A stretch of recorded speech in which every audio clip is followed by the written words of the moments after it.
Welcome to Sumathi சமையல். நம்ம வீடியோவை பார்க்குறதுக்கு முன்னாடி நம்ம சேனலை சப்ஸ்கிரைப் பண்ணுங்கள், பக்கத்தில் இருக்க பெல் பட்டனை ப்ரெஸ் பண்ணுங்கள். செய்கிறது எப்படின்னு சொல்கிறேன்.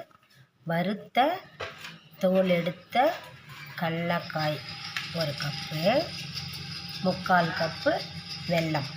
இது 2 பொருள் இருந்தால் போதுங்க. ஈஸியாக கடல உருண்டை செய்யலாம்.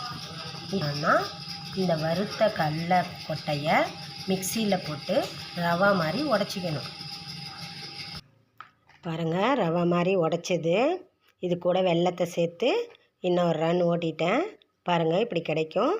இதை அப்படியே உருண்டை பண்ண வேண்டியது தான்.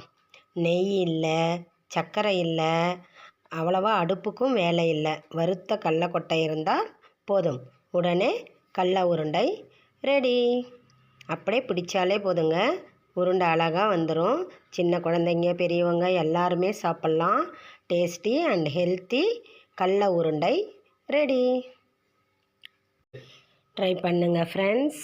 இந்த வீடியோ உங்களுக்கு பிடிச்சிருந்தா லைக் பண்ணுங்கள், கமெண்ட் பண்ணுங்கள், ஷேர் பண்ணுங்கள். தேங்க்யூ.